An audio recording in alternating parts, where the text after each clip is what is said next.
Αγαπητοί ακροατές και φίλοι του καναλιού Πνευματική Αναζήτηση, χαίρετε. Σήμερα θα μιλήσουμε για τις εντολές του Θεού και πώς ο καθένας από εμάς μπορεί να τις εφαρμόσει στην καθημερινότητά του και στην ζωή του κατά τον Όσιο Σιμεών, τον νέο θεολόγο. Στην προηγούμενη ομιλία είχαμε μιλήσει για δύο θανάτους, τον θάνατο της ψυχής και τον θάνατο του σώματος, που μπήκαν στη ζωή του ανθρώπου ως τιμωρία και συνέπεια της αναποκοής τους προς τον Θεό και της υπακοής τους στον διάβολο. Πράγματι, πέθαναν αυτόματα στην ψυχή οι άνθρωποι μέσα στον παράδεισο, όταν παράκουσαν την εντολή του Θεού, βούλιαξαν και πνίγηκαν μέσα στο λιμάνι, λέγει ο Άγιος Ιωάννης ο Χρυσόστομος, και διώχθηκαν από τον παράδεισο που τον φρουρούσε ο Αρχάγγελος με περιστρεφωμένη ρομφαία. Έξω από τον παράδεισο ακολούθησαν οι δοκιμασίες, οι ιδρώτες, οι φόνοι, οι θεομηνίες, οι φτώχοι, οι σεισμοί, οι αρρώστιες και οι θάνατοι του σώματος. Και ο Θεός άραγε κατοικούσε με απώνοια και αδιαφορία στην τραγική πτώση του πλάσματός του? Ασφαλώς όχι.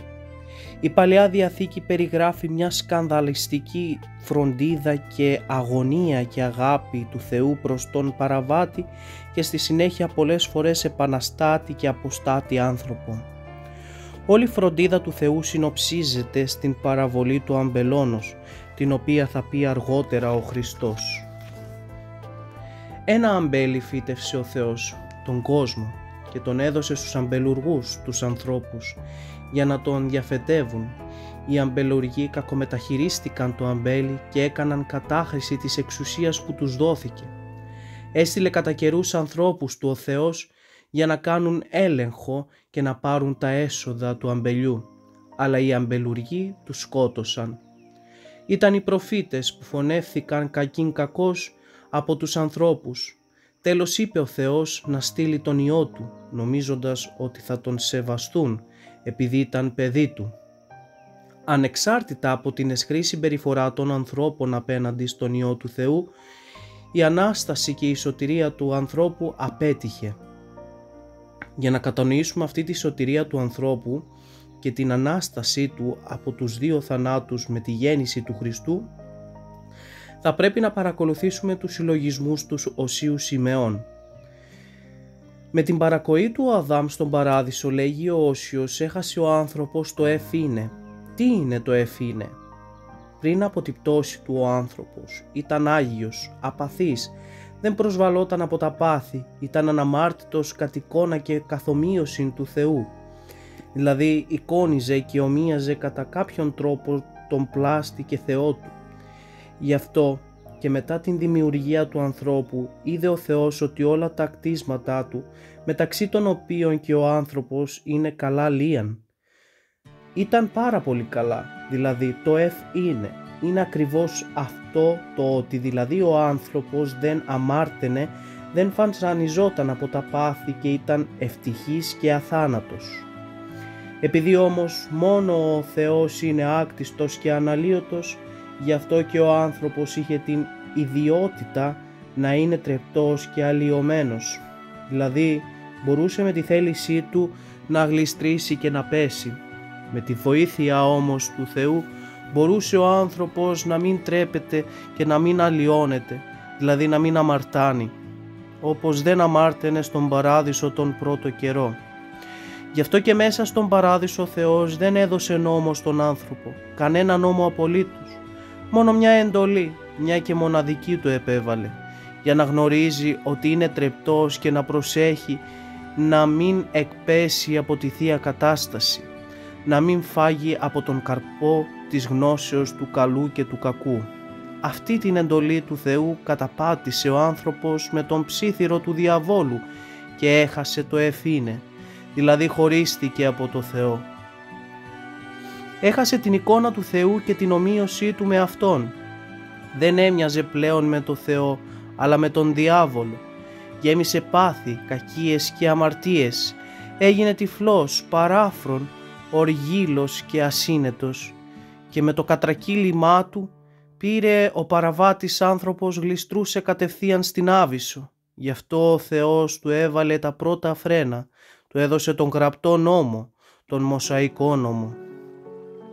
Ο Μωσαϊκός νόμος έδειχνε στον τυφλό πλέον άνθρωπο το καλό και το κακό. Ούτε όμως και αυτός ο θεϊκός γραπτός νόμος, ούτε και οι απεσταλμένοι του Θεού μπόρεσαν όμως να σταματήσουν τον γκρέμισμα του ανθρώπου στο σκοτάδι και την παραφροσύνη του. Ούτε ο γραπτός νόμος του Μωυσή, ούτε ο έμφυτος νόμος, η συνείδηση μπορούσε να σώσει τον άνθρωπο από την καταδυνάστευση του διαβόλου. Γι' αυτό και ήρθε η ώρα για μια δυναμική επέμβαση του Θεού. Στα σπλάχνα μιας Παναγίας Κόρης, δια της ενεργείας του Αγίου Πνεύματος κατοίκησε ο Θεός, ο Υιός του Θεού ο Χριστός μας, και γεννήθηκε σαν απλός άνθρωπος. Ο Χριστός ένωσε την ανθρωπότητα με τη θεότητα, τα δύο άκρα αντίθετα, τον Θεό και τον άνθρωπο. Τα ένωσε σε ένα, συμφιλίωσε τον Άγιο Θεό με τον αποστάτη άνθρωπο. Γι' αυτό και δεν χρειαζόταν πια ο γραπτός νόμος, ο Μωσαϊκός νόμος. Πρόσφερε ο Χριστός στον άνθρωπο τη Θεία Χάρη, δηλαδή την αγάπη, τη χαρά, την ειρήνη, τη μακροθυμία, την χριστότητα, την αγαθοσύνη, την πίστη, την πραότητα και την εγκράτεια, για να μπορεί να φτάσει στο εφήνε, να ομοιάσει και πάλι στο Θεό, όπως συνέβαινε αρχικά πριν διωχθεί από τον Παράδεισο. Από αυτό επομένως συμπεραίνουμε ότι η ενανθρώπιση του Χριστού, η γέννηση του Χριστού στη γη, σταμάτησε την καταστροφή του ανθρώπινου γένους, και όχι μόνο αυτό, αλλά και του άνοιξε και πάλι την πόρτα του Παραδείσου, του πρόσφερε τη Θεία Χάρη για να φτάσει στο είναι, στην αγιότητα και στη σωτηρία. Και αναρωτιέται ο Όσιος Πατήρ, αν το είναι στη ζωή μας την προσφέρει ο Θεός, το είναι της σωτηρίας μας την προσφέρει χαριστικά ο Χριστός, τότε γιατί χρειάζονται από την πλευρά των ανθρώπων οι κόποι, οι αγώνες, η πείνα, η δίψα, η άσκηση, η νηστεία και τόσες άλλες κακοπάθειες? Είναι όλα αυτά άσκοπα? Κάθε άλλο.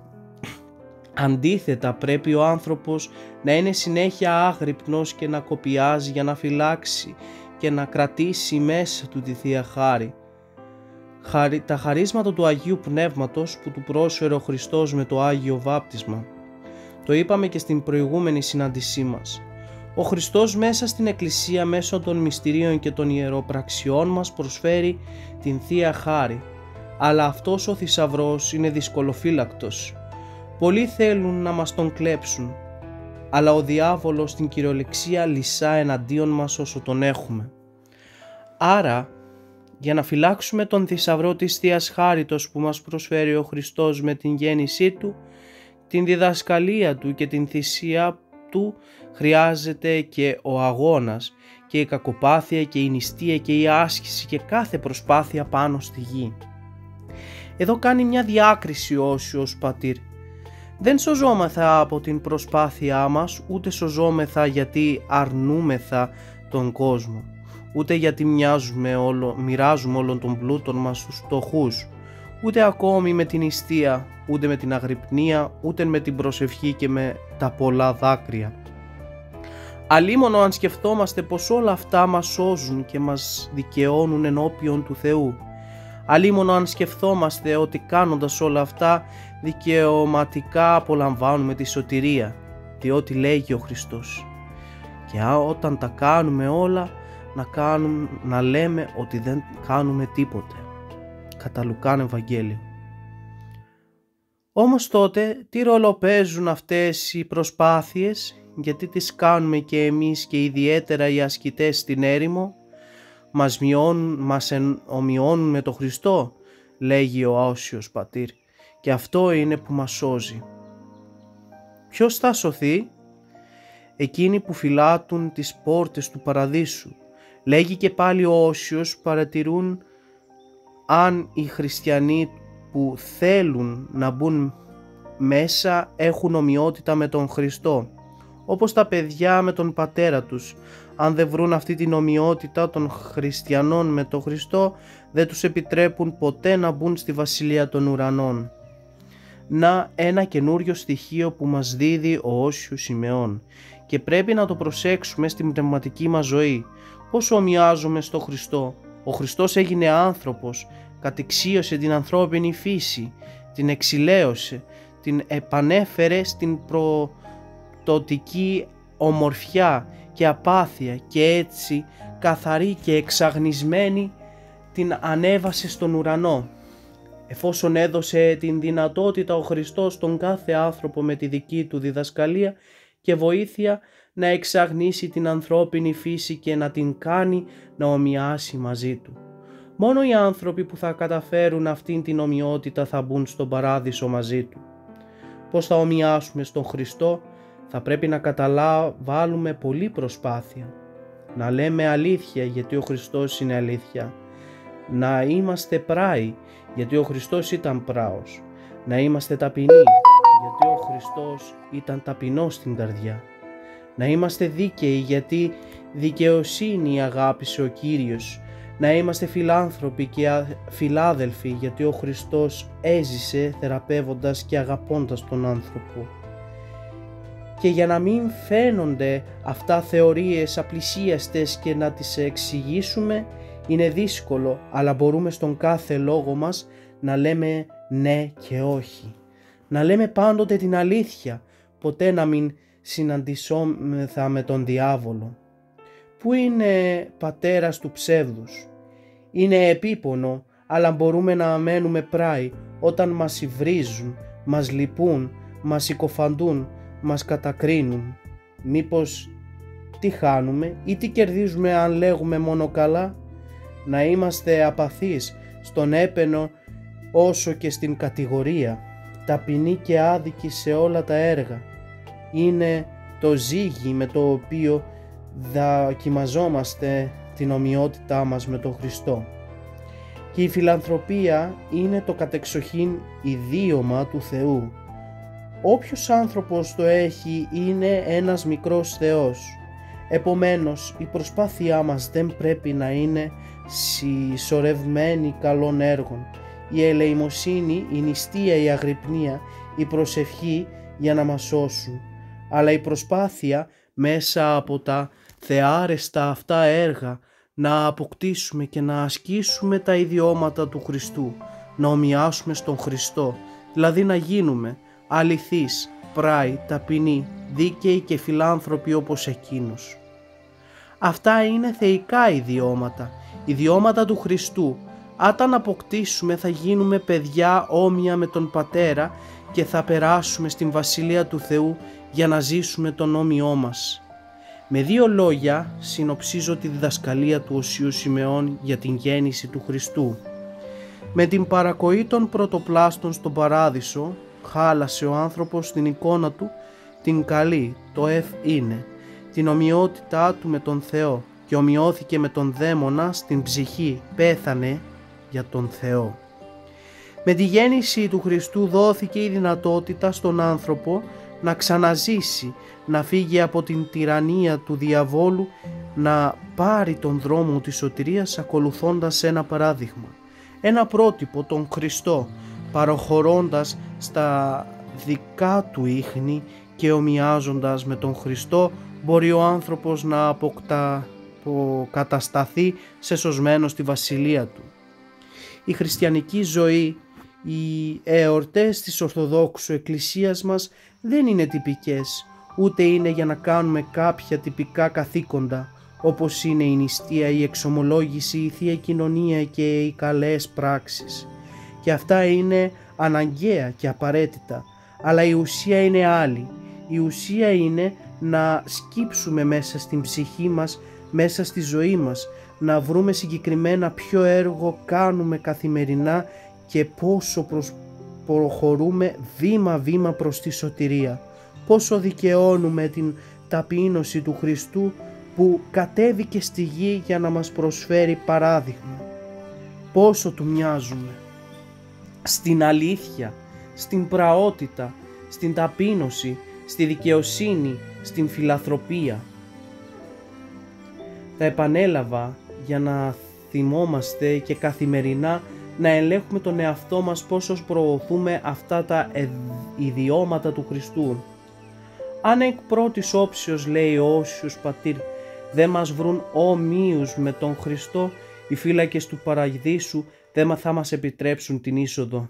Και τότε αλίμονο θα μείνουμε και εμείς έξω από τη Βασιλεία του Θεού, όπως οι μωρές παρθένες ή όπως οι συνδετημόνες της παραβολής του μεγάλου δείπνου, που δεν είχαν τον κατάλληλο ένδυμα, και θα στερηθούμε όσα αγαθά έχει ετοιμάσει για μας ο Χριστός, ο οποίος ήλθε στη γη και έγινε άνθρωπος για να μας προσφέρει αυτή την δυνατότητα.